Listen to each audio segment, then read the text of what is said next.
The following program contains the opinions of the host, guests, and call-in participants. These do not necessarily represent the views of this show's distributors or sponsors. This program may contain obscene, profane, or otherwise objectionable language. Viewer discretion is advised.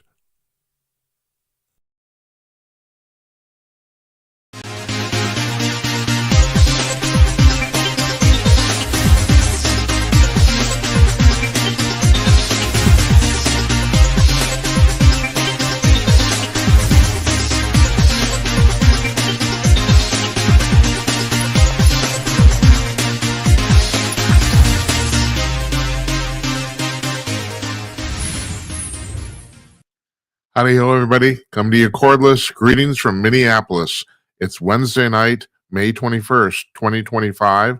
I am Jim Peters, and welcome to another edition of Jim Peters at Night. This is episode number 231. Can I talk tonight? We'll find out. We're going to find out if I can do that. Episode number 231, if you're keeping score at home. Our guest tonight is Maryam Henein, investigative journalist out of Can I Talk Tonight? Out of West Palm Beach, Florida. She's written a book called Operation George Floyd and an accompanying film called The Real Timeline. We taped this interview this afternoon. What she has to say is both explosive and shocking. Well, first of all, her book is enormous. The amount of research done here to do this, to produce this, is almost unfathomable. I mean, she talks in the interview about being a detail-oriented person, like, no shit. It's like, holy Christ. And then the conclusion she draws, well, you'll hear in a few minutes here. Stick around and listen to this. It's pretty incredible. It really is. I'm glad we booked her. Well, and we'll have her back, too, to talk about not just this, but other stuff. The weather here sucks. I'm in Minneapolis. If you watch the show, this was 231 episodes. I bitch about it constantly. We've had, so far this spring and now summer, we've had easy 80 and even a 90-degree day really early. And today, I think yesterday was 44, and I think the high today was 49 or something like that. I mean, it's cold, it's dreary, it's raining, and normally I wear a sport jacket to do this. Screw it. I left my sweater on. Hell with it. It's like, it's just not, you don't want to go outside. I did go outside. I didn't enjoy it. I went grocery shopping this afternoon. No, don't come here. No, Miriam has the right idea. West Palm Beach sounds pretty damn good right now. I went to school in Miami. What the hell was I thinking? I grew up in small town Minnesota, in southern Minnesota, and when I left here when I thought I was 21, I thought I was never going to come back ever. I just like, yeah, God has other plans, huh? Okay, so Maryam Henein tonight. Tomorrow night, our old friend Tim Conaway, former executive editor of Hustler magazine. We will, as old men do, we shoot the shit. That's why I have him on here. It's like he comes on once a month and we talk about crap, and hopefully you find it entertaining. Hopefully, Monday we're taking the day off. It's Memorial Day. But we're starting something new on Monday that we're going to continue indefinitely. We're running a rerun of a previous show, and I think it'll be the show with Robert Tannenbaum from two Mondays ago. I think it's going to be that one. At this point, we had 231 episodes. We have banked up way too many good episodes and too many A-list guests, and so we're going to start rerunning them. Screw it. So it won't be live. It'll be strictly marked as a rerun. I don't know if we're going to call it the best of, probably the worst of Jim and Night. No, because these are going to be some of the shows with some of the better guests or some of the better appearances. So we're going to do that now. So we will be running a show Monday through Thursday now, whether it's a new one or an old one. Like for 2 weeks from now, I got to take three. If that's the 9th, 10th, and 11th, Monday, Tuesday, and Wednesday, I got to take off for cousin Andy's funeral, which I explained a couple nights ago. I had the honor of being with Andy when he passed away. I was not just with him; I was talking to him the very moment he died. It was a very unusual situation. He was literally in mid sentence and he checked out. So anyway, he's 3 days of funerals for that because of the family. And so we'll run reruns every day now. We know how to do that. We figured it out. We have fingered it out. That's Monday, Memorial Day. We'll run a rerun. Tuesday, Jonathan Lockwood, military historian, will be making his second appearance on this program, and he's going to be a regular. And we're going to talk mostly. He's a former colonel, retired in the U.S. Army. We're going to be talking about the Iraq War, not the Iraq War. What the hell, Jim? What am I? This is 1993 or what the? No, we're going to talk about the Ukraine-Russian war, where that's at currently, and also the India-Pakistan conflict, which never seems to go away. And I was saying last night, if you're looking for a nuclear war on the planet, that's probably going to be the place it's going to be. These people hate each other. They really hate each other, and they're both nuclear powers. They both have nuclear weapons. And God bless them that they haven't used them yet. Because I swear to God, sometimes they're like, we'll talk to Jonathan about that. See what he knows. Wednesday, we're taking off. We'll run another rerun then. On Thursday, Larry Newman, our old friend, will be back. Bigfoot investigator and bail bondsman extraordinaire. And we'll talk about his life and times. And also what he thinks about what stuff's going on. He always has he is of a conservative persuasion and always has something interesting to say. On Monday, June 2nd, A.J. Rice, the conservative publicist and author, will be joining us. He was rescheduled from last Monday, this last Monday, if I'm right, yes, but he had to go to the White House. so that's just par for the course. Now, I will read, when we start that interview on Monday, I will read you a partial list of this guy's clients. You will be shocked. Basically, anybody in the conservative sphere in the United States that you've heard of, this guy represents. I mean, he's maybe the most connected person in not just conservative media and in conservative society in the United States. It's really incredible. So basically, you name somebody that's famous, and he has or does represent them, one or the other. So he's also written 2 books, which is the reason we're actually having him on. They're both very entertaining. He's a very entertaining guy too. So winning personality, I suppose. And maybe that's the secret to success in America or anywhere. I guess it is. We're taking calls tonight, but not till after the interview. 325-CALL-JIM. 325-225-5546. It is not on the bottom of the screen, and I will add it later on. We'll have the ticker going, so you have the telephone number handy, or you can text us 408-458-5088. Either one. We got a few things to talk about on part 2, as we usually do. But right now, we're going to take a look at the front page of Kong News this very moment in real time, and then we'll be back with Maryam Henein right after we do that. Stay tuned, everybody.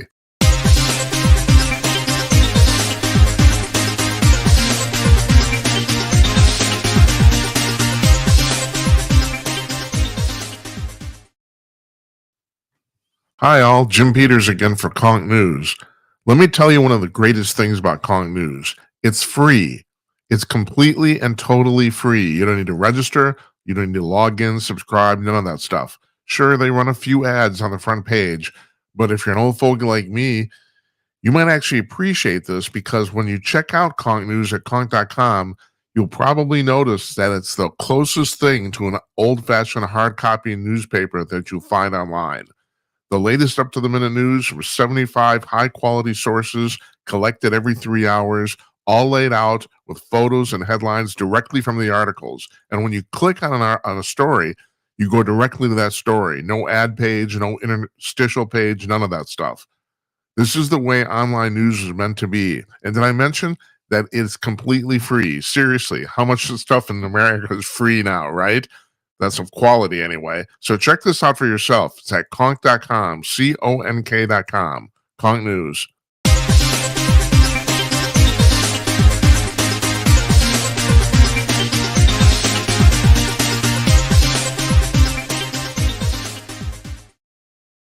Joining us from her home in West Palm Beach, Florida, Maryam Henein, the author of Operation George Floyd and the accompanying documentary, The Real Timeline. Miriam, nice to see you. Glad you could join us. And I was just telling you, one of the reasons I'm so interested in this is because we're in Minneapolis. So this, and also I very appreciate you coming on. Sunday is the fifth anniversary of this whole episode happening. So I sure know that. all right. So first question: you're in West Palm Beach, Florida. Why did you decide to write about this? Well, I was actually in Costa Rica in the jungle. I was with Zach Voorhees, the Google whistleblower at the time, and I've been covering vaccines as a journalist and functional medicine coach since 2012. And he asked me to choke him. And I was like, what? And he said he was doing the George Floyd challenge. And I was literally the first person to call the medical examiner.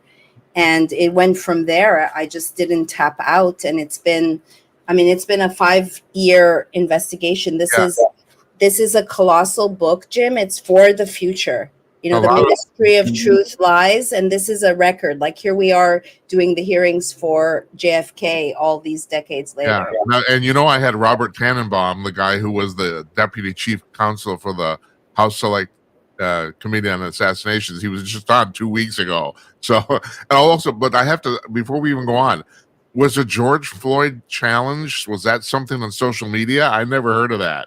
Yeah, it was circulating. A lot of this story circulated on Twitter, and that's instrumental too. They leaked the story and it gained momentum, and Benjamin Crump was tweeting, Jacob Fry was tweeting. So it's interesting that a news story would unravel on Twitter.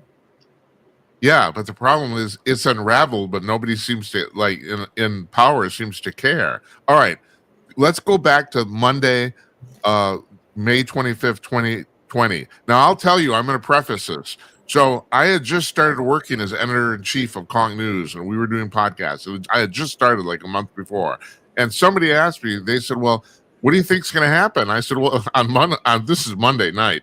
On Wednesday, there's going to be a big riot. And somebody said, why not Tuesday? And I said, because it's going to take Antifa 24 hours to get here. That was my answer. And of course, I was right. Yeah. Okay. Can we go through exactly what happened to George Floyd and Derek Chauvin on Monday, May 25th? Absolutely. I want to comment that after an interview, because I've been doing rounds for the past 5 years, whenever there's an anniversary, that I was approached by a pilot, and the pilots were being put up in swankier than usual hotels. And he said in 2 different cities prior to the protests that the top floors were filled with what looked like thugs. Yeah, right. So the truth is, this isn't funny. I shouldn't laugh, but I'm laughing. Well, it's this whole traumatic 5 years of the Rona regime. We have to laugh for those of us that are paying attention to the aftermath, right? Yeah, right. So George, in truth, him and Maurice Lester Hall were at Cup Foods prior that day, and this incident happened. Then I want to point out, for people who don't know, Cup Foods is a grocery store in South Minneapolis. Go ahead. It's a convenience store was owned by 4 Palestinian brothers that is central to this operation. My film came out a year before the fall of Minneapolis. I purchased all the footage from the United States government, and by asking who exactly put the 911 call, I found out that Cup Foods was purposely kept out of the media. They were painted in a very BLM supportive way. However, those brothers are aligned with the cops. So that was one of the many, many red flags that I came upon. So that footage that was captured by Darnella Frazier, who was 17 at the time, she won a Pulitzer Prize. So when you look to see how that footage got leaked, it was on a citizen journalism site, and it got uploaded.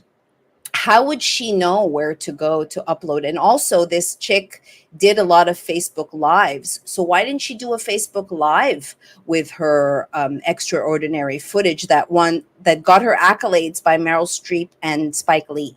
Ma'am, no, we can't go on here. I don't know the answer to that question. How did she know where to post that footage in like 3 hours? Well, in the book I document how this went viral, and as a journalist who I'm not for money, I'm for a byline or credit. When I approached the journalist who seemingly broke the story, he shied away and was like, no, not really. However, he was central. I believe he works for the Tribune. Jay Borlani is his name. And so you see how it unraveled, and also even the access of the footage at the restaurant across the street, that they leaked this information. Now, this is technically evidence, right? Right. And they're giving it to the networks and making money off of it. Yeah, well, unfortunately, I have not had a chance to read your book. And by the way, I have to applaud you. I have to applaud you for doing this, because you're right. It was an enormous amount of work. The book is in limited release, and I will get to that later because I actually want to ask you about that. But from what I can tell, based on all the reading I've done from your publicist and all that sort of stuff, your contention is pretty much the same as my contention, and that is, I don't think this was a planned event, but it was seized on very, very quickly by the people who wanted to start this revolution. And like within hours, if maybe even minutes, people realize, oh my God, we got something here. Let's run with this. And is that pretty much your take on what happened too?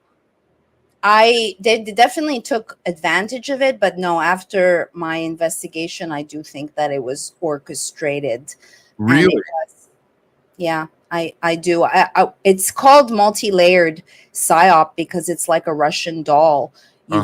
You find one doll and then you find another. So, for instance, on one hand, it helped us go from virus to violence, and that's one layer. It was a color revolution. It was also, I believe, the duty to intervene exercise. Now, in 2020, due to Bill Gates and such, we saw these tabletop exercises. And he has, Bill Gates, a chapter called Practice, Practice, Practice, where we have become the guinea pigs in this Hollywood scenario called our lives. And, on one hand, Derek definitely did not get a fair trial. Yes, and he yes, represents we the people. Anyone who covered the trial, which I did every single day, it seemed that he was winning. However, the truth on who Derek Chauvin is, both the left and the right don't want people to know. I mean, these guys, Derek and George, were both working at El Nuevo Rodeo, yes, and it that's was right. covered up. Right. Well, I don't know if that's because I'm in town here. I knew that, but you're right. I don't know if the public nationwide knew that. These guys actually knew each other. Right. Yeah. And on two different instances, I posted on Craigslist if anyone has anecdotal information on them knowing one another. Both times, within 30 minutes, my Craigslist ad was flagged and removed. And by the grace of God, I have inserted myself in the story by speaking to Maurice, who was the black man with him. Can you still hear me? Oh, yeah. No, I can still hear Who you. was the black man who was with him that day, who nobody cares about his black life.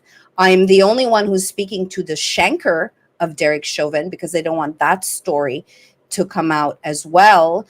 And so arguably Derek was a patsy. Why was he sent, Jim, to a prison where there's a lot of gang members instead of a high security or medium? Yeah. And here we are a year and a half plus later, and I'm the only one who knows the details of the shanking and speaking to the informant because he doesn't want to speak to the prostitutes and prostitutes and parrots. He trusts me, but I can't get the story out other than on my Substack. So, Maryam, let's go back here though. If you think this was an orchestrated event, was George Floyd himself a patsy, or did he? I mean, I assume because he's dead, he didn't know what was going to happen. Even though, I mean, and you can address this too. Everything I've seen says the pathologist and the autopsy people said Chauvin didn't kill him. that he died basically of a drug overdose. Right.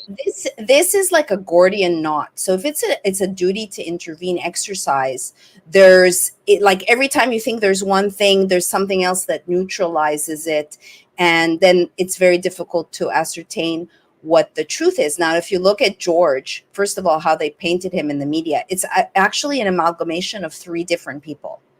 Oh, okay? Interesting. Okay. Okay, so I asked myself, I wonder if there's a drug corridor between Houston with Texas and Minneapolis. Well, how many people know that George was a truck driver? Yeah, I didn't know. I didn't know that. I did know, like you said, that he worked with Chauvin at that nightclub. I did know that. And Derek is kind of like a modern day version of Martin Bird from the Ozarks, because what this book, this colossal book, is like, it has all the receipts, right? It has freedom of information. It has photos. Even if you consider, if I was commissioned to write this book today, as a real journalist, all my footnotes, they've even been scrubbed, half of them off of archive.org. So how could you put the information together? But I bought the debt from Cup Foods so that I could do a FOIA for George Floyd's social security number. And then I ran that. I waited a year to find a private eye who was gutsy enough. And I got hundreds of internal emails between the MPD and the government. Isn't that dangerous? Yeah, well, believe me, I personally know all about this stuff. So it's like, this show has been flagged a half a dozen times, and nothing. What I've learned I've only been really in the news business for about 7-8 years here, and I've already learned that things are way, way, way more complex than the public ever knows. But I want to get back to this story here. Okay, if Floyd himself was a patsy, who, in your estimation, actually coordinated this? Who orchestrated this whole thing? I'm assuming it's a group of people, not one single person, right? Right. I mean, I go back to all the way of Tavistock to explain to people how the Tavistock, the Lie Factory, and if you have an operation, there's compartmentalization. Not everybody in the operation knows the full scope. Right. They're just told what they need to know. And so even George could have been told, we'll make you Rodney 2.0. We'll immortalize you. There's a line in my book, in my movie, well, George says it, I'm scared AF when this goes off on me, when this goes off on me. What exactly goes off on him? Does he take drugs?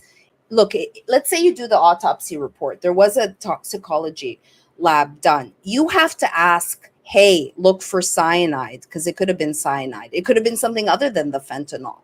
But so if you don't ask to look for something, and these subsequent supposed autopsies that nobody actually cut into the body, but they bullied medical examiner Andrew Baker, yes, and he almost lost his job, and he got threatened by other forensic pathologists, and I detail that in the book. I mean, I haven't, this wasn't necessarily what my soul wants to write. I think it was a cosmic assignment for the future.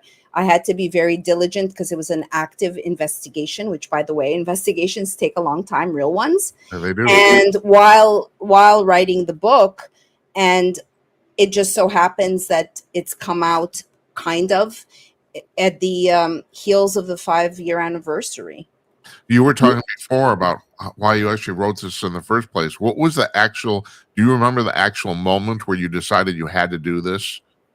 When I was covering the Derek Chauvin trial, and I looked at all the notes that I have, I'm like, well, I might as well write a book about this, not knowing how deep it goes. Like, for instance, in the beginning, you're told, or you hear that there's 33s or free Masonic links. I have bolded all the 33s or the 333s or 3333 book in my book. There's 254 instances. There's an actual chapter. Like, if I were to tell you, just read some of the chapters, Hold Conga. on, Mary, Yes, hold on just a second. sure. I've never heard this. So you think you've discovered there's a Masonic connection to what's going on here? Yes, I've never heard this theory before. it's a cornerstone ritual. And so who do you think in your investigation who is propagating this? So that's the $1 billion question. Who exactly, right? So if Uh-huh. all I can tell you is that if you look at like a series like Game of Thrones, this is all make believe. It's very, very detailed. It's very realistic. Uh-huh. So how exactly, if you look at Tavistock and the propaganda machine, it's different components. For instance, the Daily Mail was the outfit that dropped the body worn footage in August, months later. Uh-huh. And it just so happens I asked myself, does the Daily Mail have any links to Tavistock, where actually Lloyd George was very instrumental in the creating of Tavistock. The Daily Mail is an outfit that seeds the narrative. It so happened that the editor who wrote that story, the writer, I used to drop vapid Hollywood information to him for In Touch magazine when I lived in LA, because I started my career at MSNBC. I directed Vanishing of the Bees, which was the #1 movie. If you consider that today I'm a brilliant woman, I've lost Venmo, Vimeo, PayPal, GoFundMe, Instacart, Airbnb. They took me off of Amazon. They took me off of a dating site. No, really? Really? Bumble. Yeah, the bee lady gets banned off of Bumble. How cute. because I shared my George Floyd movie. And the conservatives also sat on my movie. Why? Yeah, well, yeah, why?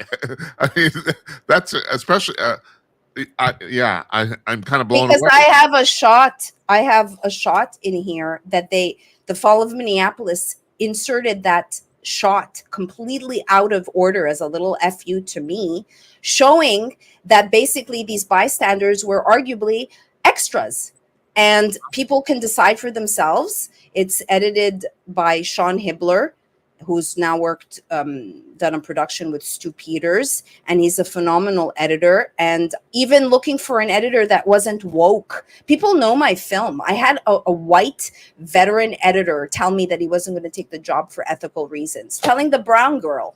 Yeah. Like, well, hey, so Maryam, do you think that any of that footage that came out about this actual death of George Floyd, was any of it staged after the fact?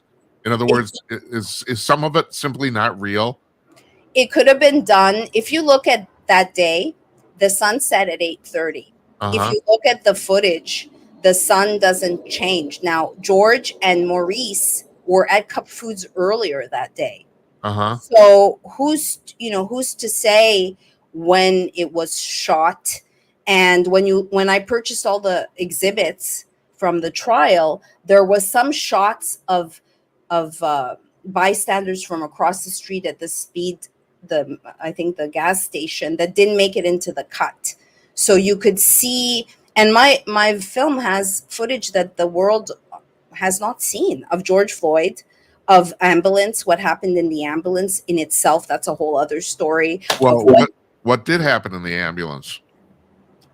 Well, if you look at how long they tried to resuscitate him, why they did a load and go, because it's a duty to intervene exercise. So it's like, on one hand, the bystanders were the ones who helped, but yet on the other hand, they're rowdy. So they didn't go to the hospital. They parked on an intersection when the hospital is only 8 minutes away. Then they send the body. It just so happens that the hospital in Minneapolis is well known for resuscitation.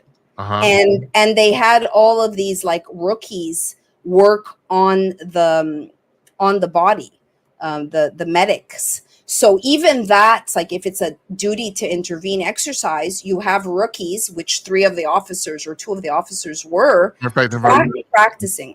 One of the officers, it was his very first day on the job, right? 3 and 4 days. They were both Alexander Kang, who's black, by the way, and Thomas Lane. Oh, they're all racist.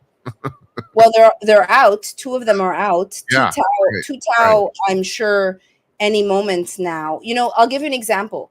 The day of the hearing of the sentencing of Alexander Kang, now we conduct justice via Zoom. So I'm on the Zoom call. It's 9:30 in the morning. I'm like, where are all the other prostitutes and parrots? I'm the only one. Judge Cahill is on there too. Someone tweets, they know I cover this, that ABC sentenced Alexander Kang to 3.5 years. I'm like, but they're having technical difficulties and the hearing hasn't even begun. Yeah. Let me guess, in a few hours, he'll get 3.5 years. So in the real world, if a journalist such as me catches something like that, but instead it's like crickets. Like, think about the man who stabbed Derek. Why doesn't anyone know about the story? Well, excuse me. Did Kane get 3.5 years? I don't really Yes. know. Yes. Oh, so somebody quote unquote predicted it. Because it's all written out. Yeah, right. It's unbelievable. Yeah, it is. But who's paying attention to the details? I am. I'm detail oriented, and that is where the devil lies. Yeah. I'm kind of actually taken aback here. I don't really know what to say or ask you next. It's unbelievable. Okay, well, let's go back to the actual scene of the crime here. So my impression, first of all, my impression is that it's like he was completely hepped up on fentanyl. He had like something like 5 times more fentanyl in his body than an average person could tolerate, something like that. And he was supposedly complaining about not being able to breathe well before he got stuck on the ground. And apparently that's in video, correct? Correct.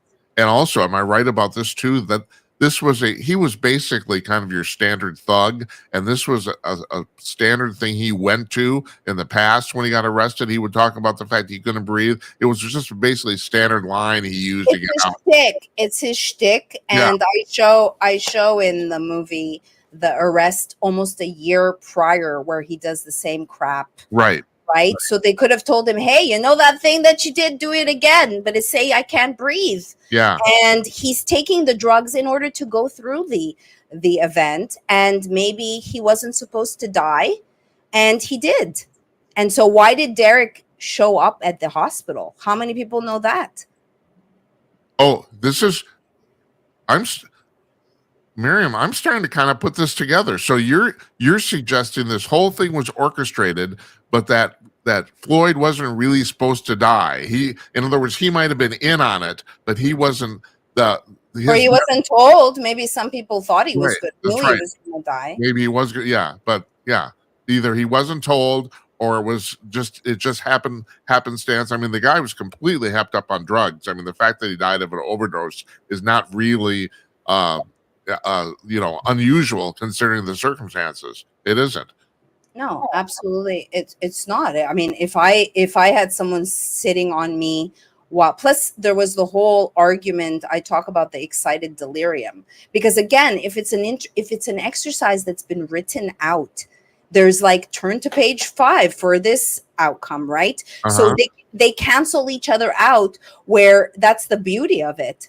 Like, how many people know that there was a training that was scheduled for May 29th where Derek was invited, but it was canceled? I mean, this is all in my book. And if you think about Jim, you go do some dermatology and you pay the person $1,000, but people are going to complain this is $88 when they could go around and sell it in a couple of years for triple that at least, because there's only X amount in circulation. And I had 2 publishers waste my time and mess with my formatting.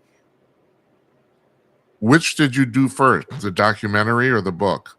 I did the documentary first. And what in the book did you end up correcting or contradicting anything? This is nothing. This is the event. This is what happened from 7:30 to 9:30. This is all the characters, what was happening in Minneapolis, money laundering, drug cartel, who's Benjamin Crump, who's George Floyd, who's Derek. Like it's all of it. Like ties to the Podesta group, who was behind the funerals. I mean, it's dangerous. What is the Podesta group? I've never heard that before. Does John Podesta run that? Yeah, there's a connection between who put together the funerals, while you were burying your loved one via Zoom, he got 4 funerals. So, for instance, I interviewed Teresa, who was living with George. Okay, and then I asked So did you meet the Floyd family? No. Why? Oh, there was celebrities. I said, do you think that Tatum Channing took it out of the benefit, like the goodness of his heart, to go and do a memorial? Or, hey, I'm going to don a face diaper, get a couple $1,000. Times are rough now because everything's locked down. Yeah. And then you could use it like, oh, I didn't meet the Floyd family because the celebrities were around the family. Right. Well, I don't have to tell you this, I'm sure, you know, and the 5th anniversary now in South Minneapolis at Chicago, I think it was 36 in Chicago where this happened. They're trying to decide whether they want to put up a permanent memorial. And the interesting thing is, as far as I can gather, most of the people in the neighborhood are against it because they don't because this whole thing has disrupted their lives for years. Yeah. Right. Mm-hmm. But there's a small coterie of people that are really pushing for this really hard, you know, and I find it kind of fast. Well, first of all, Cup Foods, correct me if I'm wrong here, and I don't go down there. Matter of fact, I haven't gone down there since because I literally don't want to deal with that's right, I don't. But Cup Foods is still running, but from what I understand, their business is basically completely shot. Is that true? Well, they sold it. They own the building. Yeah. They still own the building? Yeah. Yeah. Yeah. So, but the business is open, but they don't. But how did they stay open, Jim? How did they not get burned down? Right? That's a really good. Yeah. No, I know that you're right. I mean, half the city, half South Minneapolis burned down, and this place did not. This place survived. It's really kind of interesting. Well, it's more than kind of interesting, you know. Well, it makes sense when you read my book and you find out who Cup Foods is. Yeah. Oh, okay. I mean, I'm a very thorough human. I guess you are. I know. All right. So tell me one more thing I don't know.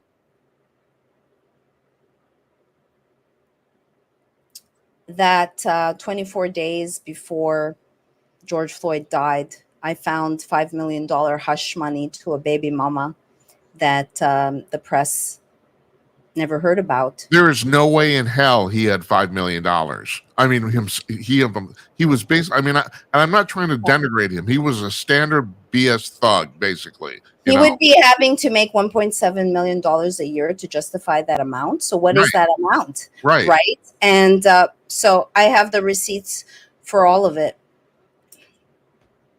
And that was before this happened. 24 days before. God almighty. It's like, all right, okay. One more time, Maryam. All right, I'm asking you to speculate now because I understand you don't know. Who do you think was behind this? Like either a group or the government, Hollywood. That's how these. Why is it that there's like only a couple of hundred of these books? This could be a bestseller. That Pulitzer Prize that Darnella won belongs to me as far as I'm concerned. Yeah, well, the people who bought the book are blown away by what I found. So you can only get it at MaryamHenein.com.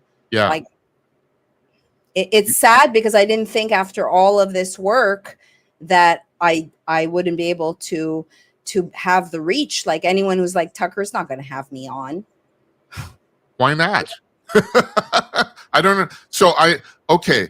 I don't know. I mean, and I'm please don't. This is not denigration at all. I understand under the circumstances why a legitimate publisher wouldn't want to touch this. I understand that, but I don't understand why other interviewers wouldn't want to have you on. I don't understand that. If there's a pardon, Jim, for Derek Chauvin, and I'm telling them that he worked for he trained at the School of Assassins, or if I tell people that they provoked John Tursak to stab Derek, they really threw him to the wolves. Like, I don't know why.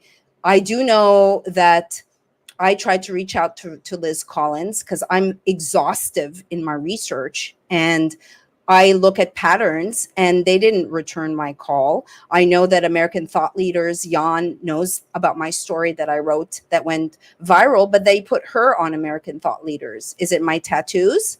Am I bad on the eyes? Can't string a sentence together? Well, I got to tell you, I have to be honest with you. I've tried to get her on the show, and she won't answer my emails either. So, well, why is that? That's Well, I gotta admit that's interesting because yeah, I've had I've had kind of the same problems you've had, and I think it might be because yeah, maybe I might know a little too much. You might ask a question that she doesn't know an answer. They poo-pooed on the shot of Tu Tao signaling, but they put that shot in their movie. They also dubbed me as a conspiracy theorist because she's still an Emmy Award. She's part of the establishment, playing the journalist of the alternative media. Right. But I am arguably one of like the best journalists in this country. I've reached this glass ceiling with my career. This is the part that I don't have to tell you about. There's the alternative media, and then there's the alternative media. Absolutely. You know, that's right. So it's like the whole thing. And all right, Laura. Here's a thing I want you to address. One of my theories about why that's happening, or the fact that all this stuff is happening, and all these conspiracy theories basically end up coming true, is because there's an enormous number of people in society now. Period, and people need things to do. So literally, they get involved in crap.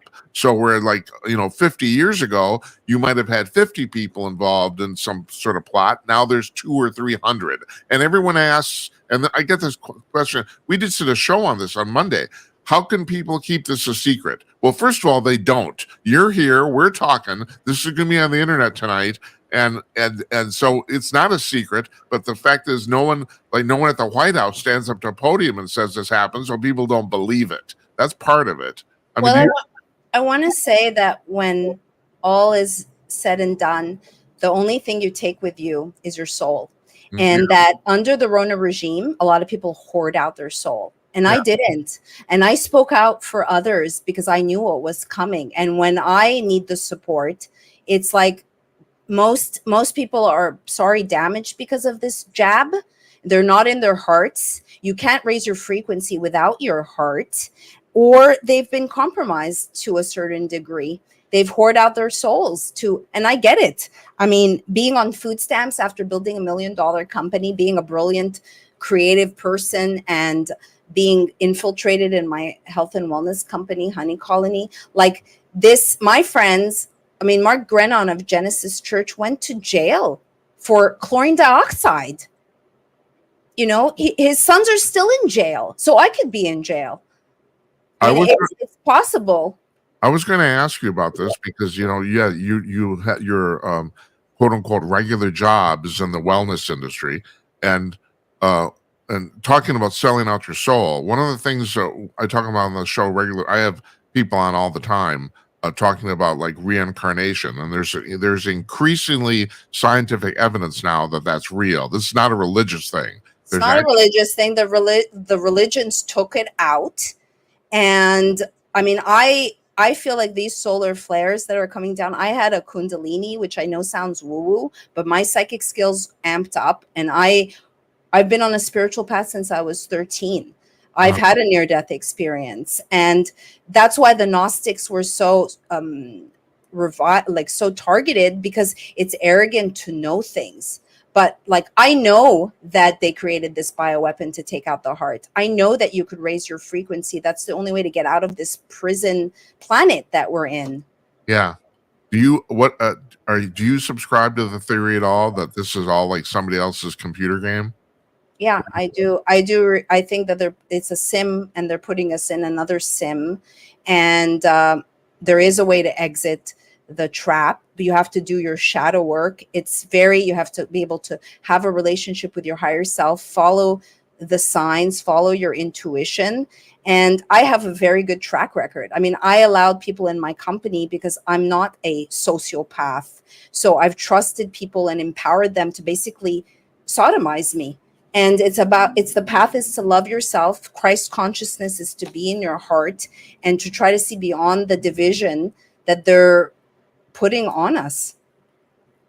There's not enough love in the world, is there, Maryam? No, there's not enough love. People devolve. I've tried to keep I'm not going to devolve to the mediocrity or to the lower chakras of shame, guilt, fear. Like, I've endured a lot of trauma over the past 5 years, but I'm alchemizing it. And it's by standing in your power and believing in yourself, and not just following, like, people think being an individual now is having purple hair. Like, no, sorry, it's not. I know. Yeah, I'm so glad you brought that up. Yeah, it's such a cheap thing. It's like, oh my God, no, it has nothing to do with anything. But you're right, people are It's doing just it. to beat to your own drum. It's Yeah, threatening to others because I could spark a revolution with my, for every, if I had $1 or money for every time, it's like, I love your passion. It's like, I'm just being myself, right? I yeah. get passionate about in the moment. I relive the moment. And there's just so much more than what the eyes and the ears show us. And George Oh, Floyd is a perfect example. am I being simplistic here? Just thinking the primary reason people sell themselves out is for monetary greed. It seems to be. Yeah. Even like think about Jim, the woo-woo people who are like, oh, Hello, are you still there, worship the yeah. Hello? Miriam? I'm here. Yeah. All right. Yeah, now I can hear you again. Go ahead. I'll show you how to manifest like money. I haven't been directed by money. I've made a lot of money, not for myself, for my company, or I gave it to whether it's predatory loan officers or the people in my company. But I've chosen the pious life, and I uphold sacredness because they've replaced it with Satan, and integrity. And I understand when push comes to shove. Like, I'm a single woman. My dad disowned me. My dad worked for Pfizer, and he's a Christian. And I'm not saying it to feel a lot of us lost family and friends, but because he forbid me from talking about the Rona. That's why he Yeah. disowned me, because he took the jab, obviously. Do you I don't know if you follow this. The other thing, I'm kind of an expert on the UFO situation, so we talk about that a lot too. There's a lot of people in the Pentagon, apparently in the U.S. military, that say that one reason they don't want to publicly talk about the UAP situation is because there's people in the Pentagon that think it's basically it's demonic. In other words, that there's a religious component to this. Do you buy any of this, or what do you think about this? I interviewed someone called Frank Jacob. I have a show on Rumble called Truth Lives Here. And Frank Well, Jacob. we'll link to that too. I'll put Yeah. it. Oh, thank you. Do you need the link? Yeah, you can send it to me later on, right? Yeah, because Okay. we're this show is on a bunch of places, but primarily on Rumble. That's primarily our Awesome. primary audience. Anyway, go ahead. I interrupted. So he talks about how the creation of the Abrahamic religions in 1850 coincides with an archon takeover. I personally don't believe this is human. I believe that episode of X-Files where the government has made a deal. There's a harvesting going on. And again, it's a spiritual war. And what if the rapture, what if there's a great reset coming, which has happened many times? These solar flares are, July is going to be the solar maximus. And Right. what if people who've gotten their house in order, it's like, I'm not afraid of death. I'm afraid of not living. Yeah, but you're not the only person who thinks this. I mean, you have hardened, seasoned veterans in the Pentagon who think exactly what you're talking about. This is a Really? demonic struggle, and for that very reason, they don't want to bother the public with it. I don't know if that's the right thing or not, but that seems to be their point of view. I mean, I don't know if I've gathered that. I don't know if you have. But that's I'm not saying that's right either, but that seems to be where they're coming from.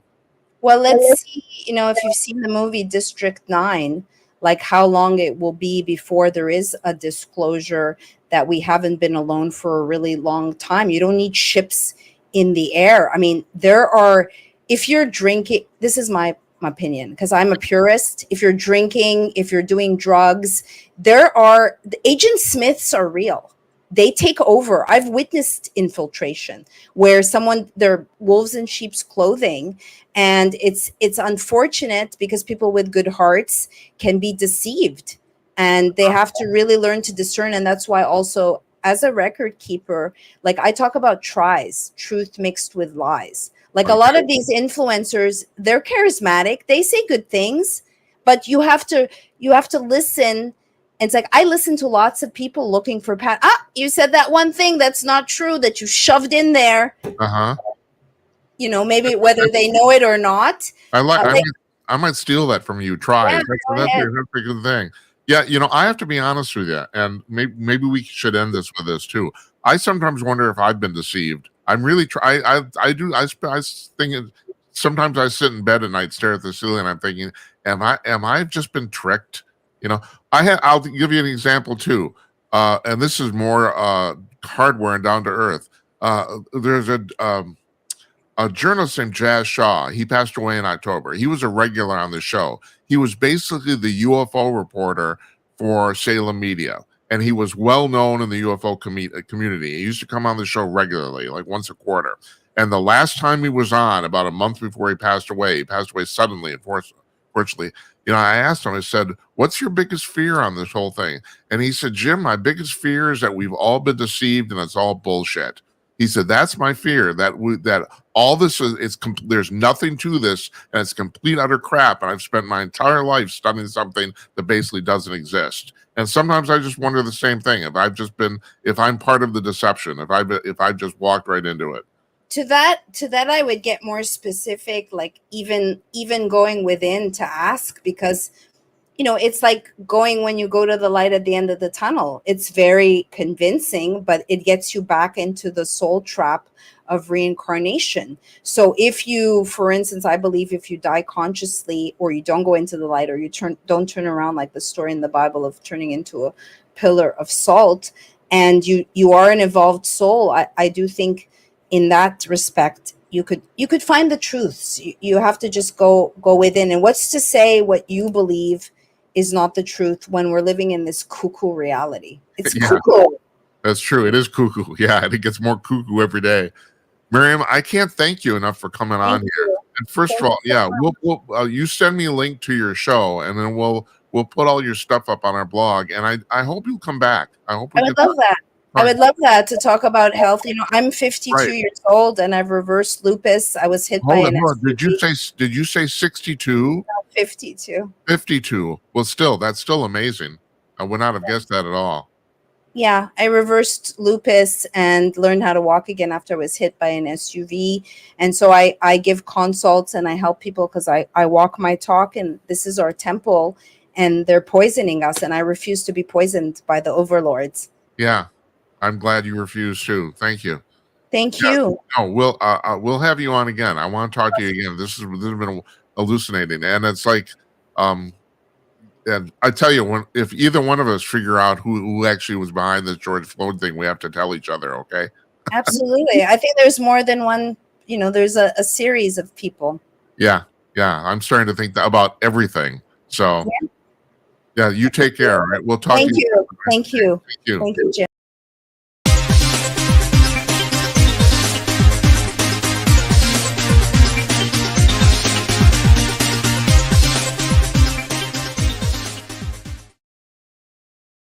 Hi, all. I want to talk to you about Conk News.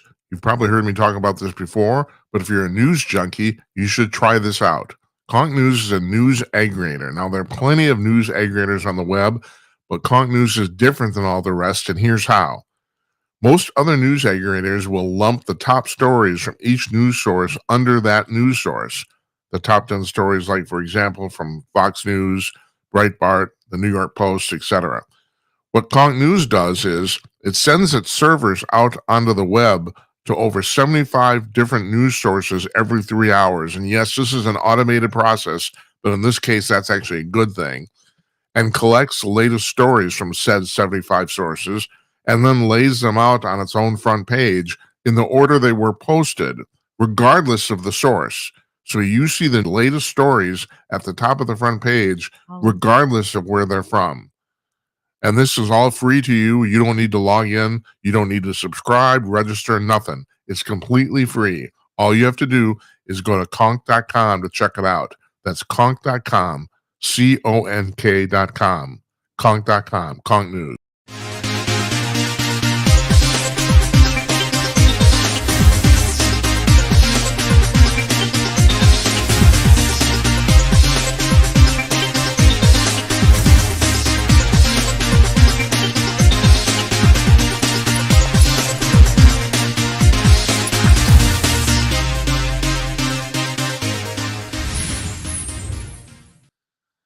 Our thanks to Maryam Henein for joining us there.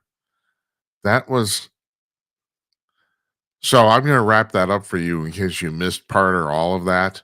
Uh, she basically, from her research, has come to the conclusion I concluded, and I'm living here in town in Minneapolis where this happened, that there was a plan afoot to engage in some sort of insurrective action by Black Lives Matter and or Antifa or any of these groups you want to plow together. And this thing with George Floyd happened on Monday afternoon of May 25th, 2020, and they decided to basically pounce on it. That's what I decided. She's come to the conclusion that the whole thing was basically meticulously planned out ahead of time, except for the fact that George Floyd also died, which was not expected. Uh, Other than that, the whole thing was choreographed. And that's pretty incredible. But I have to say, the light bulb went when I'm talking to her, when she was talking, when we were doing it in real time, the light bulb went off in my head. I thought, holy shit, sh- she might be right. I never thought about this. I mean, yeah. So George Floyd's death was unexpected, but the rest of it might have been planned. Totally planned on in advance. I mean, she goes on to the point that she discovered that 2 weeks before this happened, there's $5 million in George Floyd's bank account. Now, George Floyd was basically a two-bit thug loser. I mean, I can't put it any other more distinctly than that. I know people and there's certain people in the community in town here who would probably be very upset about that, but he was. He was a man of no particular expertise, education, nothing. He was just a guy, and I've never ended up with $5 million in my bank account. I don't know about you. It's never happened to me. So, and the thing is, even if you were going to say he was involved in drug running, he still wouldn't have been a major player. He wouldn't have been one of the people who had actually gotten the money, or laundered it or transferred it, that was not his place at all. So the whole thing's really, really fascinating. You can call us up now. And I didn't hold on. Let me actually put the ticker on the screen here. I'm having a problem with my cursor. I think I need a new battery. There we go. 325 call Jim 325-225-5546. The phone lines are open now. You can call 408-458-5088 if you want to text. Now I had some plans, and give me a call if you want now, because the thing is, I'm in the middle of changing. While Miriam were talking, we were playing that back. I'm sitting here, I'm thinking I had some stuff lined up for part two. This is part two, by the way, if you're wondering, which is kind of sort of it's all my own goofy version of a newscast, I guess. I'm trying to talk about the stuff that either other people aren't talking about or stuff that I think is really important. And that's the thing. I kind of had a change here in my mind, so I'm not running off of any notes at all, because I was originally going to talk about some of the stuff that was happening in the UFO world this week.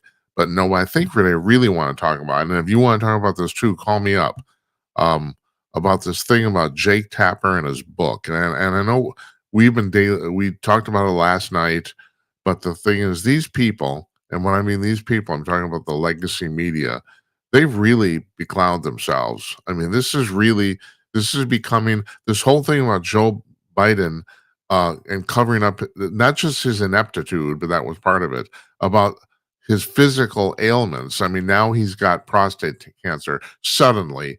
I mean, I'm not the only person who said this. That type of cancer is so slow growing that he probably knew about it even before he ran for president in 2020, let alone afterwards. I mean, we're done. I'm done with the coincidences here. I'm done with oh my God, he was the president of the United States. He had theoretically the single best healthcare of any person in America. And you're going to tell me they just discovered this? No, that would be colossal incompetence.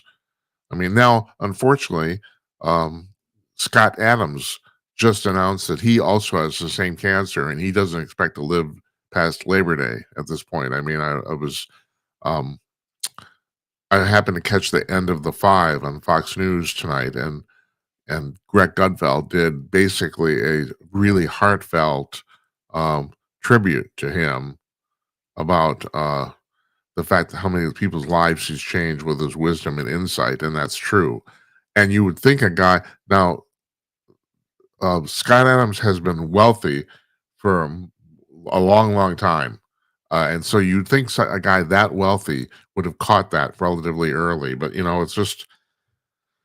it's crazy how stuff that this works.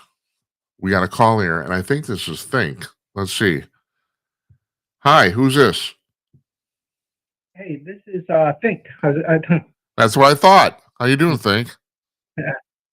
Hey, Jim. Did I interrupt you No. about that talk? About taper. That's a really good subject, actually. What about what is? The book he's Oh, the book that he's writing, that about what he's writing yeah, about Joe Biden. yeah. Yeah, that's What? I was watching a debate that he had on a show, and the host really grilled him hard about it, because he was I forgot what's her name. I know that she's Trump's daughter, or adopted daughter, and she was on this interview saying that Joe Biden was stuttering, and he was looking like he had cognitive issues.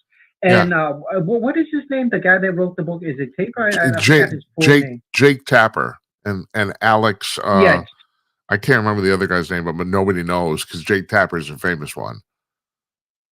Yeah, Jake Tapper was basically destroying, like saying that she's not qualified, she's not a doctor, so she cannot say that she cannot diagnose somebody with cognitive issues, and he kept talking over her every time she tried to say, "Well, this is my opinion. You look at him; he looks like," and this was years ago. She was trying to say he looks like he's having issues, mental problems, and he was making it seem like she was making all this up. Yeah, that's Laura. That was Laura Trump, and I've seen that clip. Yeah, I mean, yeah. At the time, Tapper really grilled her, and now was it Megyn Kelly that he was talking to that was really grilling him about it? Is that what you're talking about? Yep. Yeah. Yep, that's correct. That's it. Yep. Right, and he deserves it all. It's terrible. Yeah. I mean, he's like trying to apologize and say he has humility, all this sort of stuff. It's bullshit. It's complete, utter bullshit. He's just trying to capitalize on his own fucking crap. Yeah, a lot of them are.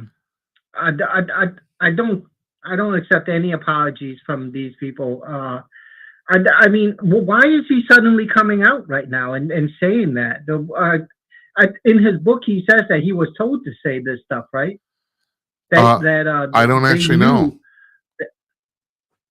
Yeah, I think I heard somewhere that in his book he says that they knew that Joe Biden had these like cognitive issues with his mind, and they still forced him to run up until the point where the debate happened, and it was so evident that Joe Biden was slowly losing it that they had to take him out.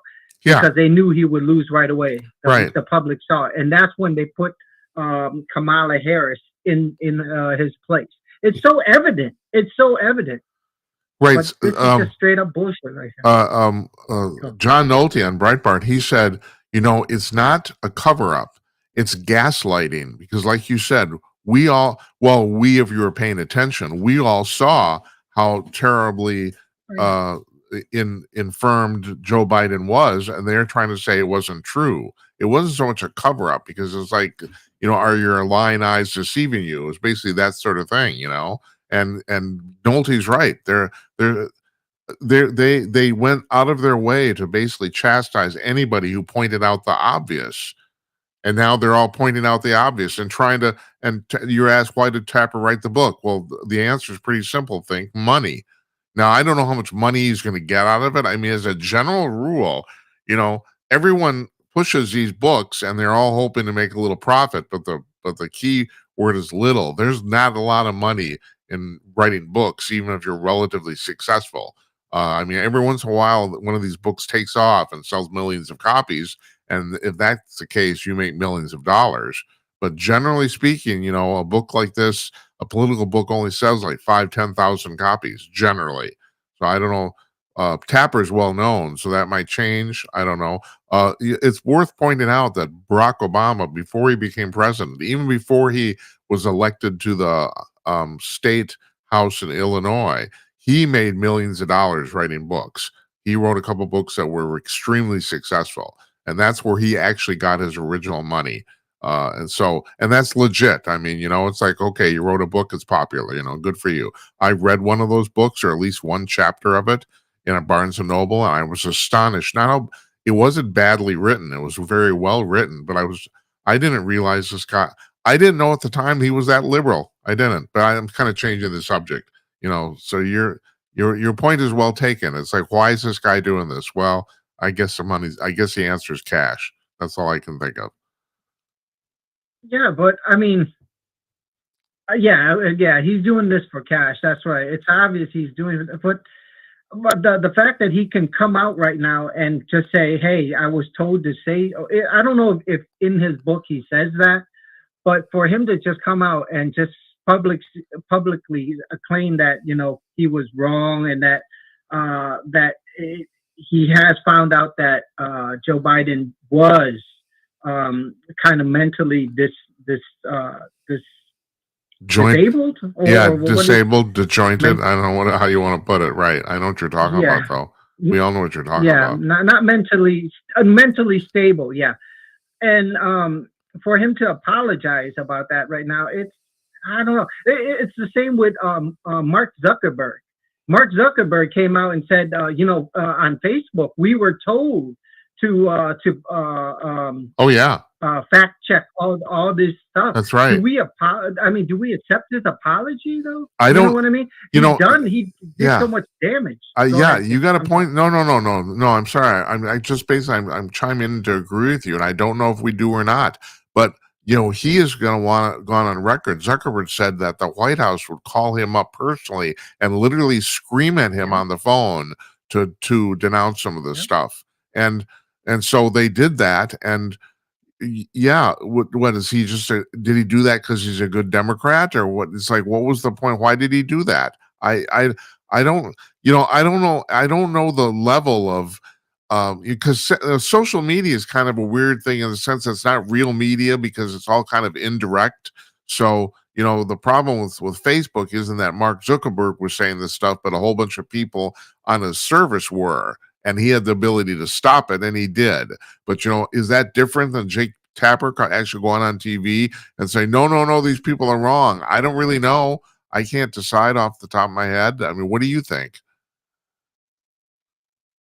Yeah, I think it's right. The guest that you just had on a minute ago, the broadcast, she had said some really wild stuff, and for her to suddenly be censored and say, "Hey, get fact checked. We don't have evidence of what you're saying, so we're gonna ban your book, or we're not gonna publish your book, or we're not gonna allow you to speak because we don't agree with these things that you have brought up." Now that is wrong. Even whether she's right or wrong, this is what she has found, and she should be given the freedom to just put it out into the public, into society. Her viewpoints. No, it's just her viewpoint. Yeah, and that's the same thing with social media. It's all our viewpoint. Yeah. So why are you fact checking this stuff? Yeah, we're not the news. No. I totally agree with you, and I guess you just answered my question, and you're absolutely right. Social media, people, well, I mean, obviously you can't say stuff that there's not a lot of stuff in America that's illegal to say. You can't threaten somebody's life. You can't do that. It's the whole thing about shouting fire in a crowded theater. You can't do that. But as a general rule, pretty much anything, any opinion anybody has, no matter how far-fetched, is legitimate. And you and I have talked about this before. I think Alex Jones is a good example of that. Now, the stuff that Alex Jones said about the people at the what was the name of the school park? Sandy Hook. Yeah, Sandy Hook. Now that's what he said was nuts. But should a guy? He basically got fined $1 billion for hurting a bunch of people's feelings, and that's crazy. That's absolutely nutty. I mean, he has the right to say nutty stuff. He does. I mean, I don't agree at all. I think it was crazy crap, but that's beside the point. He has the right to do it. and you and I have talked about this before. It's like, so what, and he's out of freaking $1 billion. I mean, that's just crazy shit, and yeah, okay, what he said was crazy, but you find somebody for what? Because making a bunch of people mad. It's like that's not what the First Amendment's about. I mean, Christ Almighty. And no, and I just want to go on the record saying, no, I don't agree at all with what he said. I don't. But that's beside the point. And that's exactly what you're saying. What you say is beside the point. You should be able to go on Facebook and within reason, and when I mean reason is you can't threaten people physically, but you can't tell people you're going to shoot them. That's actually illegal. But beyond that, you should be able to espouse any opinion you want. And no, you can't do that now. So yeah. By the way, did you catch what Maryam what Henein said about? I mean, you're right. She said the problem, and we've talked about this before. I think you and I together. I hate to go down the rabbit hole of paranoia, but I am starting to think more and more that there's a cabal of a bunch of people. I don't know how many. I don't know where they're at, if they're just in the United States or worldwide. I mean, her assertion is that this whole thing with George Floyd was actually planned from the start, except his death. The whole incident was planned to actually blow open a race war in the United States. That's what she is that's her assertion, except they never expected Floyd to actually die, which in some ways greatly benefited their cause. And I never thought about that, but I have to say, as I was saying before you came on, I don't know if you heard this, about the fact when she was talking, when we were doing it in real time, all of a sudden a light bulb went off in my head. It's like, oh my God, that makes total sense. But the thing is, you're talking about a coordination of a whole bunch of different people. And, and people say, well, that's not possible. But all I know is I've been doing this now for years, and every damn thing that I thought was impossible turned out to be possible. That's the only thing I know. And I'm starting to become a paranoid conspiracy individual. And I admit it, but that's because every time I goddamn turn around, this stuff turns out to actually be true. That's the crazy part. Yeah. We were saying that the difference between a fact and a conspiracy, and I'm pretty sure you have said this multiple times, is about 4 or 5 months. That's the only difference between a conspiracy and a fact. Yeah. It takes about 4 or 5 months before that conspiracy becomes a fact. Yeah. So, I mean, that's basically what's been going on for the past maybe 8 years now, or even further. All this stuff that we thought was a conspiracy is just starting to come to light now that, hey, it was true all along. There is a cabal. There is this and all this weird stuff. It's just unbelievable. And so, unbelievable. Let me ask you honestly, if we're going to go into the assumption there's a cabal, how many people do you think are actually involved? Are we talking about a couple hundred, 500, 1,000? How many people does it take to make a cabal where you can do this stuff? I don't actually know. It's not a rhetorical question. What do you think? I would think a couple hundred does seem about right. It's definitely world leaders are part of it, but I would also say those that are super rich. We don't hear about this, but there are people that have trillions of dollars. There are trillionaires. We don't know that. I think the most that on Google, if you were to Google search it, is like $500 million, or half a trillion, which is like $500 billion. Yeah. I think that's hold on. Yeah. I was going to say Elon Musk right now is supposedly the richest person on the planet. I think his wealth right now is $250 billion, about 250 billion. But and you're an expert on crypto, and I know you are because you've explained a whole bunch of stuff to me in the past. Do you think that these trillionaires are all crypto people, and because of they basically don't have to declare their money? Do you think that's what's going on here? Yeah, I think a lot of them do invest in crypto, and it would explain why some of the crypto movements are so dramatic. I mean, for a shift in bitcoins from that are like 10,000 back in the days, I would see Bitcoins move $10,000 a day. Uh-huh. Does that make sense? So Yeah. it will go from 15,000 to 25,000 in one day, or 30,000 to 20,000. And for movements like that, you have to have huge amounts of money to move that type That's of, true. of fluctuation. You're right. It's not a small, yeah. So Well, no, it's a huge definitely, percentage. You're talking about percentages of 30 to 40% in a day. I mean, yeah, the stock market's Yeah. never done that ever. Not even close. No. You know, the crash of 29 happened because the stock market dropped 20% in one day, and that caused the whole economy to go kaput. And you're talking about 30 to 40%, and you're right, because that's the thing. That's the only thing I could think of too. It's also because of the dramatic rise in crypto. I mean, you know, I don't have to tell you this. You know this. You know, the guy who bought the 2 pizzas in 1993 or whenever the hell it was, you know, I mean, that same amount of money is worth like, you know, $500 billion now. I mean, it's crazy. So it would be really easy to become a trillionaire if you put money into crypto at the right time. It would. So, I mean, I have a tendency to. Yeah, go ahead. Oh, go ahead. No, please go ahead, because I'm going to do a long rant. Okay. Jim, all right. go ahead. Okay. I'll just finish that. I was going to say that I think that's the most likely scenario about the fact that, like you said, okay, in legitimate cash, Elon Musk has $250 billion, but I'm guessing you're right. And I have to ask you this question before you go on. How many people are we talking about? How many people do you think have like more than $500 billion in crypto? Are we talking about half a dozen, 50? How many do you think? I don't think anyone has $1 trillion in crypto. One person, I don't think, because the crypto market is only a couple $1 trillion. Oh, okay, all right. It's not big, and this is the whole crypto market, not just Bitcoin. The whole crypto market is only a couple $1 trillion, I think.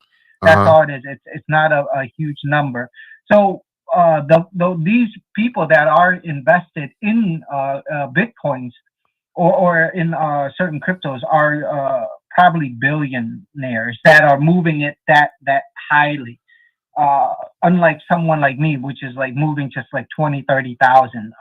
These people are billionaires, and they're moving 20, I don't know, like maybe 5, 10 billion at a time. And that's enough to drop the price from 20,000 down to 10,000, I would think, because it's not that big of a market. Well, I got to ask you about this thing. I haven't been following this much lately, but all of a sudden I just noticed like a couple days ago that the last time I looked in on Bitcoin, it was like at about 80,000, and now it's jumped up to like in like 2 weeks, it was like 105, which really surprised me. Am I right about that, or did I just not notice something?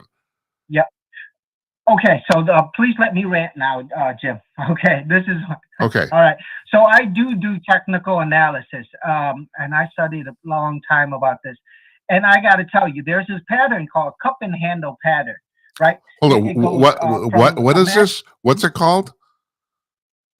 It's called a cup and handle pattern. Okay. So imagine a cup, like a U shape, right? Yeah. Imagine a U shape and then a handle, which is like a little handle going down, and it should be like 10% down, right, from the bottom. All right. So it just goes down like, and then from there, it bounces straight up. And that's what Bitcoins has been doing.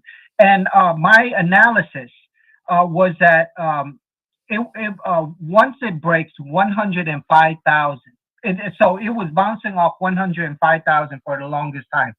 Now, once it breaks that, it's going to go to 116,000. And from there, it should drop. It should drop. Now, if it doesn't drop, this is the thing. If it doesn't drop and it goes to 120 or 125, we're in what's called price discovery. And this is very important. Okay, Jim, price discovery. So from what I've seen in the past, Bitcoin usually goes from $1 to $10. And then it goes down and up and down. And then it goes from $10 to $100. And then it goes up and down and up and down. And then it goes from $100 to $1,000. And then from $1,000, after it goes up and down, it goes to $10,000. And then now it's what we're seeing from the last event, which is $10,000 to $100,000. So if it breaks 120, if it breaks $120,000, it should go to $1 million. It's always been 10x. If you see what I was talking about, Yeah. from $1 to $10, it's 10x, and 10x from 100,000 or 105 should be $1 million. If it breaks $120,000, it's price discovery, because nobody knows there's no what's called what is that called when it blocks something. No, it'll come to me later, but there's no blocks after 120. There's none of these blocks. Well, think. I forgot what this. I'm under the impression you're not the only person who's predicted this, right? I've heard other people. I mean, and I have to be honest, I've discounted it because offhand it didn't make any sense to me. But I've heard other people say it's going to hit $1 million too, like relatively soon, not like in 2020, 2100 or anything like that. Yeah. But still, the trend line, and that's what it is, the trend. If it breaks the trend, so the trend line that I have should be 116,000. If it breaks 116,000 and goes to 120, then the trend line has been broken, and from there on, it's price discovery. It should go to $1 million, but it could go up super high. 200,000, 300,000, and that's incredible stuff. But I'm on the daily right now, Jim. It should break down. It should go down a little bit. Yeah, interesting. Yeah. So, okay, and just to explain to the viewers too, and actually to me, because I'm not certain about this, so I'm asking you for confirmation. Because of the blockchain, you were saying like there might not be no trillionaires in Bitcoin, but we don't know we don't know the individuals who they are, but we do know how much money people have, right? Oh yeah. We in Bitcoins, you see everybody's wallet. So every wallet is made available on the blockchain. You could see the wallet and how much Bitcoins is in that wallet. Right. So you get to see all this info, and then you get to see the movement from IP to IP. It's not well, what is it called when it's not anonymous. It actually is very wide open for the public. It's hard to track it with the IP because you could spam it. You could spoof the IP now with all kinds of proxies and stuff like that. But it is very traceable, and they catch them all the time. All these hold on, scammers and stuff. When you say it's traceable, is it relatively easy to find out the person behind a wallet? I was under the impression that wasn't easy, but am I wrong about that? It's not easy. Like a regular person, I don't know how good you are in the web, and I'm okay, but I'm not at that level, and nor do I know anybody that's good enough to trace the IP addresses one by one. It takes a lot of info or computing power to track all of this, but the government can do it. The government has that type of computation abilities, and they can catch these people. They have the resources. I know you're right about that. That's true. Right. The government can do it. I know that's for certain. I don't know if other people, I don't know if other people could do it or not. And my impression was generally no. I thought the same thing you just said, but the government can definitely do it. So, I mean, there are coins out there. No, go ahead. Please go ahead, Jim. There are coins out there called privacy coins. So there's stable coins, there's cryptocurrencies, and there are these things called privacy coins. And those things are totally untraceable. 100%. You cannot trace them. And they're consistently being banned, but people still use them. And drug dealers, a smart drug dealer would use these coins. Yeah. You cannot, they're untraceable. Monero is one of them, and it's a safe coin. I forgot the name of the other coin, but Monero is the big one. You just can't trace it. Once the transaction goes through, it disappears. There's no record of it at all. The transaction. There's no blockchain in terms of for that type of transaction. It's just completely gone. So, let me ask you: Do you think that our or any government worldwide has the right to actually ban something like that? Because as much as I like to catch criminals, I really don't. I don't think that should be. That's if you want to do a transaction and no one wants to find out about it, I think that's your right. I hate to say that, but what do you think? Yeah, I don't think that the government should, but then we're living in a government. That's So right. it's like, you're living in your dad's house. Who makes the rules here? You or your Right. dad? That's right. You know what I mean? Yeah. Well put. Yeah. That's right. We're all Yeah. living in Dad's house. Yeah, like right now we're looking at cryptocurrencies, and we're saying that that's money, but you're like at one time they were trading tulips, Yeah, right? that's Or right. if you want to use stocks as money, you could. That's right. But when it gets to the point where so many people are using it, I think the government's going to get involved, and it's like, hey, you're messing with our money now, Yeah. So yeah, That makes me really yeah, uncomfortable. I gotta and say that it does. I don't. It's like what's the point of government is basically to run the trains on time. It's not to determine what you should do with your money. It's yeah, I don't know. I guess I'm a libertarian at heart. yeah. Yeah, that is true. I agree with you on that. That the government shouldn't mess with our money, but at the same time, it like I said, it's their house. Yeah, We're right. living in this government. I mean, we have to abide by the rules. Right. I'll say it again, Jim. I said it before, and I'm gonna say it again. We don't live in a free country. We don't. We just Yeah. don't. There are rules and regulations in place, and people come to this country because of that. The rules and the regulations. Right. That's that right. protect everybody. You're right. Yeah, and the money system is part of that safety. If the regular democratic minority controlled what money is, it could be very damaging. It could be because they could control the price of what it's worth, and they could fluctuate the price. They could control who has it and who doesn't. It's just not regulated properly. So I kind of think that the government should get involved and regulate some of this. And that's why the coin of choice for me is XRP, not Bitcoins. I don't believe that Bitcoins is going to be the money of the future. Well, somebody did say something really important the other day to me about Bitcoins, and that is they'll never use it for a payment system, but they'll use it as a store of value, like gold. Right. If you go to Starbucks, you won't buy a cup of coffee with gold. You'll buy it with a payment system or Right. something more liquid, like a dollar bill. And that's what Bitcoins is. It's like a gold. You just store it. You can't really use that as a payment. I thought that But it's doing good, Jim. Yeah, it is. It is doing good. I mean, Okay, yeah, it went up 25,000. Over 20% in what 2 weeks less. I don't know. I don't know. Like I Yeah. said, I was barely looking at it. Then the one day I'm watching Stuart Varney on Fox Business, and they put the number up, and I thought 105. Shit, the last time I looked, it was 80. It's like wow. It's like okay, you know.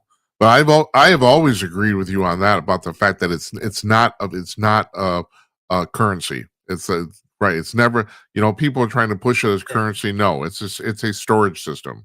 That's all. And also the fact that you pointed this out on a previous show, and I thought it was brilliant. I think that ultimately Bitcoin can't scale because the blockchain will become completely unworkable no matter how damn big your computer is. Right. I mean, it's all. What did you thought it was already like something like how many gigs? I can't remember. It's just I asked Copilot the question after our show, and now I can't remember the answer. How big the current blockchain for Bitcoin was? It was something like 50 gigs or something like that. It was ridiculous. It's already ridiculous. Oh wow, is it 50 gigs? I think that I was thinking it was going to be like in the terabytes. No. I think they said it was 50 gigs. I think that's I think that's what the answer was. But yeah, maybe I'm wrong. Wow, I can't remember. Big, It's absurd. I mean, you can't on a standard desktop computer, you can't deal with 50 gigs. You can't. So it's already, yeah, it's all that's already, even if you think that's small, it's already huge. And it's all in, this can't go on forever. I mean, if like in 50 years from now, how big is it going to be? It's just that's crazy. I mean, one even when we get to quantum memory, even when we get to that, it's going to be enormous. So I don't know. Anyway, you pointed that out. Hey, Jim. Yes, yeah. Yeah. Hey, Jim. Somebody told me that. Can you correct me or tell me if I'm right or wrong about this? So nano is the smallest that we can get, right? Or an atom, and then the atom is supposed to be really small. And if you go inside the nucleus, there's an electron, right? Right. And if you go into, is that right? Inside the nucleus of an atom, it's electron proton, right? Correct. Or That's is right. it electron Okay. Now. No. No, hold it. Go. Just a second. No, that's actually incorrect. Think inside the nucleus is a proton and a neutron, not electron. The electrons, the electrons rotate on the outside. It's a proton and a neutron. Okay. So if you go into the proton, that's where you go into the quantum field. And I heard that the quantum field, the quantum element is a wave.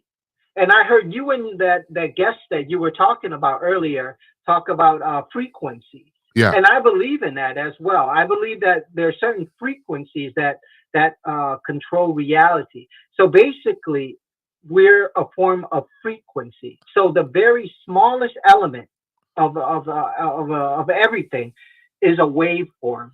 Because the quantum is just a wave. That's right. Different waves, eventually, the larger, it has different shapes. Eventually becomes shapes. Yeah. So everything is basically based off waves. Am I correct by saying? I'm not a quantum physicist, but as far as I can tell, that you just described what quantum mechanics is. That is that very thing, the concept of the fact that at the base of reality, everything is a wave. And you're right, it's based on the proton in the nucleus. Right. I mean, I'm pulling this out of my butt right now, sitting here talking, but I think you just nailed it. I think that's exactly what it is. And yeah, then the question is like, if a wave is not necessarily anything solid. So, and people throw this frequency term around way too much, but yeah, at the basis of everything, you would have waves of different frequencies, and yeah, it's like that, and that's reality. It's crazy, but yeah, you as far as I can tell, that you were exactly correct. Yeah. So everything does depend on a level of frequency. So we should be careful, or if to elevate ourselves, I mean, we should be surrounding ourselves with a proper frequency to maintain our well-being or whatever. I would think, right? Yeah. If frequencies are the very core, then we should maintain it. We should surround ourselves with specific frequencies to whether we want to elevate or benefit, we should surround ourselves by certain frequencies. I guess what I'm speaking out, I'm thinking out loud, and I guess I'm starting to realize that I need to look more into what type of frequencies I should be surrounded. Well, that's actually that's the very essence of what you're talking about. Is the fact that what you said is true, but I don't know if anybody has really figured out exactly what those frequencies are yet.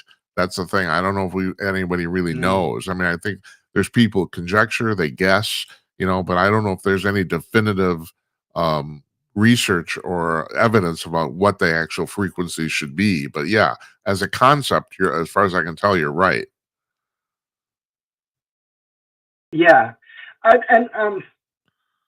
if I'm going to go back in time now. I believe that the pyramids and our ancient ancestors knew this type of stuff. They knew it. Yeah. But we don't. We lost that ability, and I think that's what it is. That they knew how to control these frequencies. There's no other way to explain it, Jim. How they could have moved those big ass boulders or rock stones. No other way.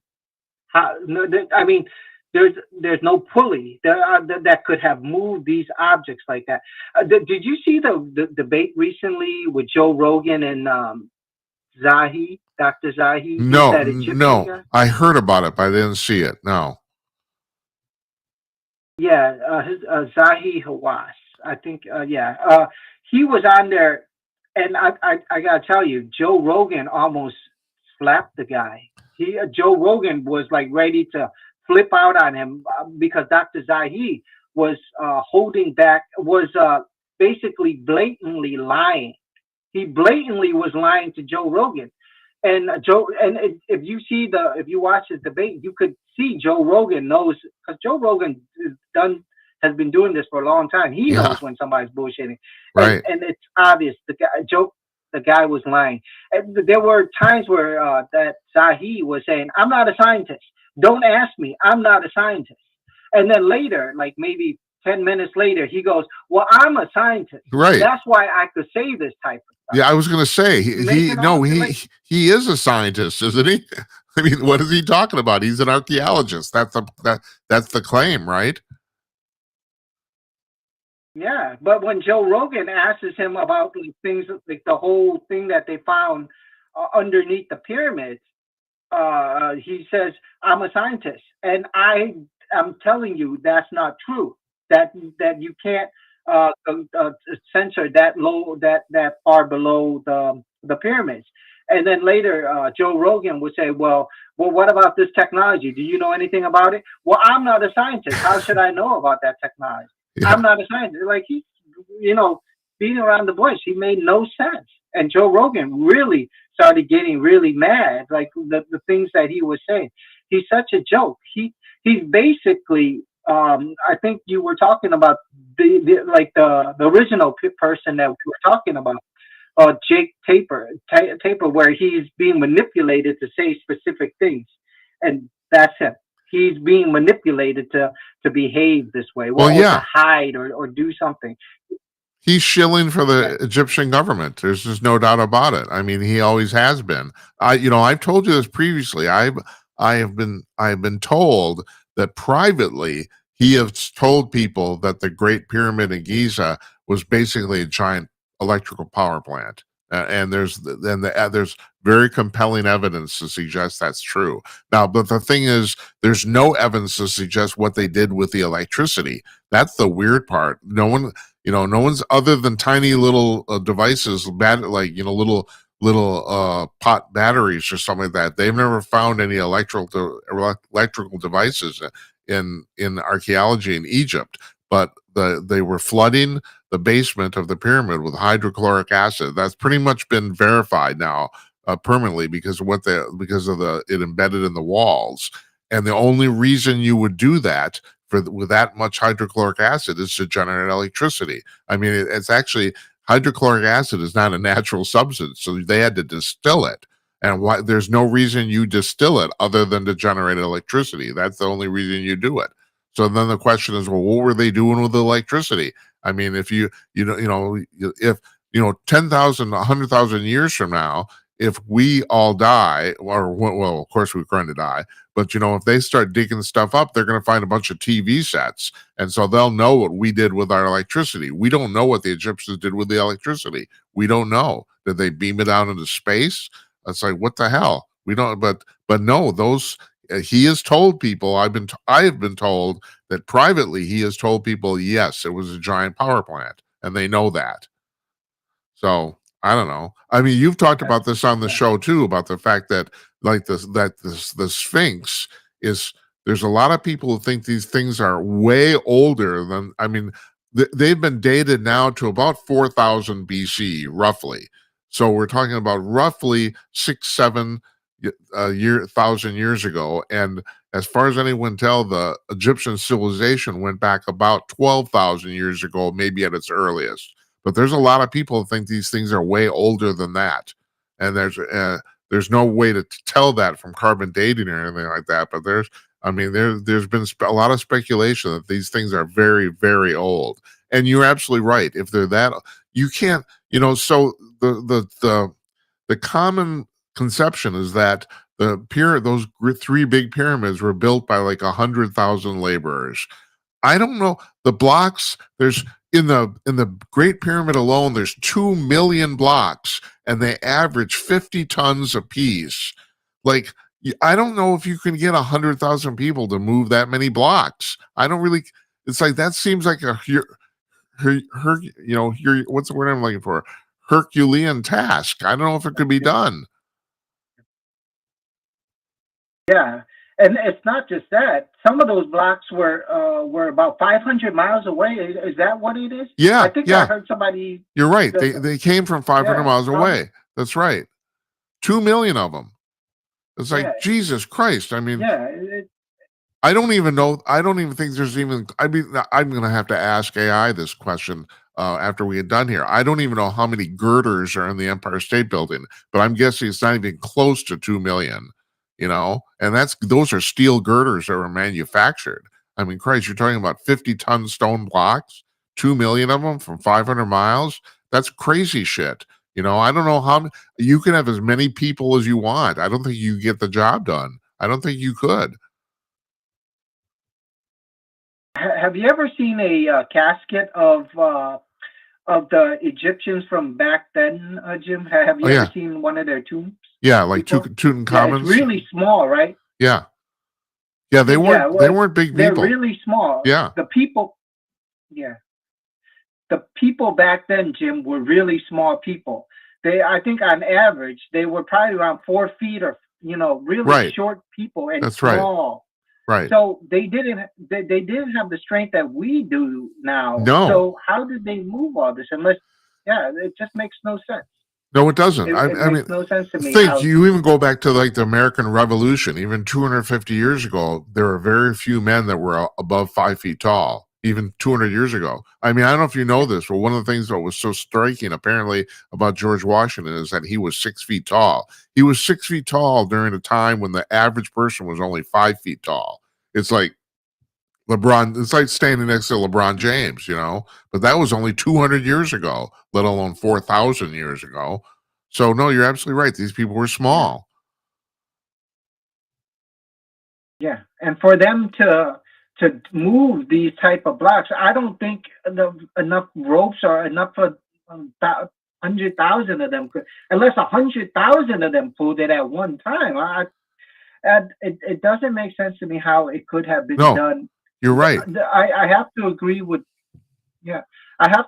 Graham Hancock that they had a technology that we don't understand, and I would believe that it goes back to the quantum thing that we're talking about, where there's a wave. That they understood this. They understood that there's some sort of wave that they can manipulate. Right. That's for now. That's what I'm going to go with. That they understood this wave thing, the quantum field, where they could move things. I don't know how they did it, but they understood it, and that was their technology. And I think that if anything, they built the pyramids to emphasize that ability. Yes. You know what I'm talking about? Exactly. I think you're absolutely right. It was a demonstration. That's right. They did it to demonstrate they could do it. And so you're right about this. Think about the fact, you could get 100,000 guys connected with the ropes could easily pull a 50-ton block. But could you do that 2 million times in a row? See, that's the thing. I mean, if you have enough people, you can move a 50-ton block. That's not really hard if you have enough people. The problem is doing it 2 million times. That's the problem. I mean, you'd have to do them. I mean, you'd have to work 24 hours nonstop. I have no idea how many years it would take to do that. But no, I agree with you. I think whatever they had going on, they built these pyramids to demonstrate the fact they could do it. That's what I think. I think you're absolutely right. Yeah, I mean, I also agree with you that they use these pyramids as some sort of device. I think you were saying that the pyramids was used for electricity or a generator or something. Yeah, like their theory. I also believe that they used a lot. No, go ahead. Yeah, I believe that they use. I believe that they use these pyramids for to emphasize their ability. Whatever they were. Do you understand what I mean by that? Like, they knew how to manipulate the waves, right? The quantum waves. Right. But they used the pyramids to emphasize, to make it stronger, make their abilities much stronger. Yeah. And that's what I maybe, I don't know, but I would think that it's along those lines where they knew how to control the quantum field. If anything, I'm not a scientist, but that's my fringe theory on this whole thing. I truly believe that we, in the future, we're going to be entering this type of technology as well, or this type of mentality of understanding the quantum, and we're headed that way right now, right? We With are the quantum absolutely computers and everything. Absolutely. That's right. We are Yeah. headed. I mean, they're talking right now, they're thinking they're going to be able to commercialize quantum memory in like the next 5 years.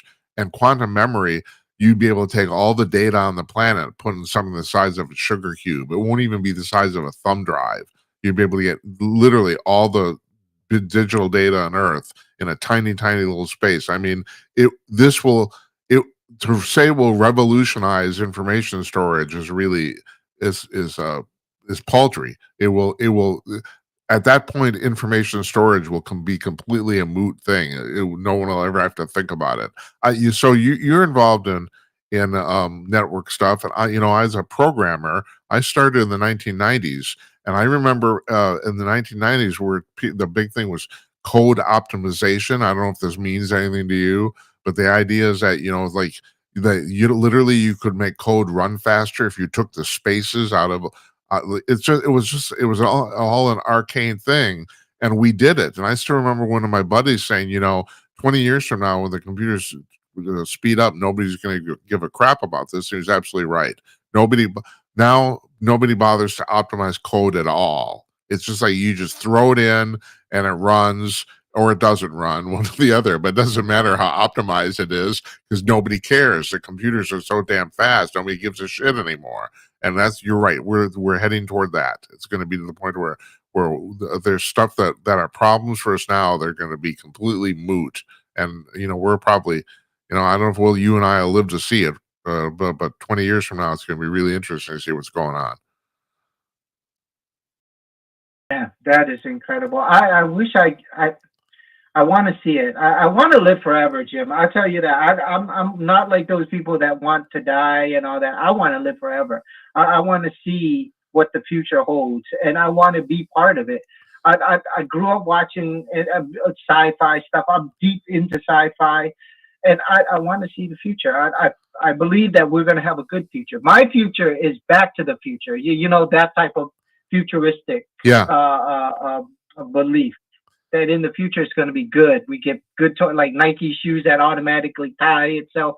I don't believe in a Mad Max future. You know what I mean by Mad Max? Totally. It's the end of the world. Right. Yeah. I don't believe. I think what people call that. I believe that people call that apocalyptic. I think no, I don't believe in it either. I don't think I'm totally with you. Now, it's interesting. We don't have much time here left here, but you brought up an interesting point about the fact that I too, the problem with dying, and think this is exactly what you're alluding to. The problem with dying is that you don't know what happens next. That's the thing. It's kind of like a never-ending story. You want to I don't, like you said, I want to stick around to see what's going to happen. I don't really care about myself per se. I kind of don't give a shit either way. I don't. But curiosity alone, I want to stick around to see what happens. Because you think about like my cousin died last week. Well, he won't know who the next president is. He won't find out. It's like people have died. George Washington never saw what happened. He's never seen modern Dallas, that sort of stuff. It's like, I agree with you. I want to stick around just to see what the hell's going to happen. It's like, so I don't know. Now, well, you're about, from what I gather, you're about 15, 20 years younger than me. So I think there's a very good possibility that your generation is going to live. I've told this to my nieces and nephews. I think you could reasonably hit 120. I think so. I think that the generation after that, in other words, your grandkids, I think they could live 400 or 500 years. I think at that point we'll figure it out because aging is basically just a disease, and they're working on it. So, And I don't know if you follow. Jim. Yeah, go Jim, ahead. Go ahead. Okay. Thank you. So I heard you talking about reincarnation earlier. Yeah. And I do believe in that as well. There are too many examples of people behaving in ways where you just don't know why they behave that way. I heard you talk a story before on your show about these kids that automatically knew how to speak different languages out of nowhere. Right. Am I correct? Yes. You have said that. Yeah. They're just born knowing how to speak different languages. And it's not just that. That's probably a little not often that situation, but there are so many situations where people are scared of snakes or spiders. You know, why are these people automatically scared of snakes and spiders and heights and stuff like this? And I believe that in the past, these are the animals that killed them. Right. Snakes, spiders, rats, maybe, or they fell. That's why there's so many people scared of heights for no reason. You know, they're just scared of it. Yeah. And I believe that that's our past telling us, helping us to live longer in the future. We're born again with these type of fears so that we can move forward. Does that make sense? Yeah, and that's the predominant theory too. You're absolutely right that people are afraid of stuff that killed them in the past. You know, the thing with the kids is absolutely fascinating. This guy named Ian Stevenson at the University of Virginia, and the real amazing thing about that is he did this research pre-internet. The vast majority of it was done before 1980, so there's no way these kids could have found out that information from any other reasonable method. You know, now it'd be easy to fake. I mean, just like we've talked about this on the show before, I talk about this all the time. At this point, I don't buy any picture of any UFO anybody's puts up, because it's like they're so easy to fake. It's worthless now. The visual, if you want a good picture of UFO, go back to 1960. The McMinnville photographs taken by the farmer. Okay, that's a great picture because it's almost impossible to fake it. So, now anything can be faked. But these kids had all this information, and there's no way they could have gotten it. That was the real amazing thing. So, and for those of you who don't know what I'm talking about, I'm talking about the research. Ian Stevenson ended up interviewing about 700 children, all under the ages of 5. In other words, kids start talking roughly around 3. So they've just started talking, and they started telling their parents about the fact they were someone else, or they lived somewhere else, or talking about their other family, or all sorts of crap like that. And then these people, I don't know how, I remember reading how Stevenson fell into this, but they would call Stevenson, and Stevenson would come and interview the children and ask them very specific questions. Where did you live? What was your name? Who's the name of your spouse? What was your kid's name? What did you do for a living? Where did you work? He would ask them very specific questions, and the kids would answer them. And 70% of the time, all that information checked out.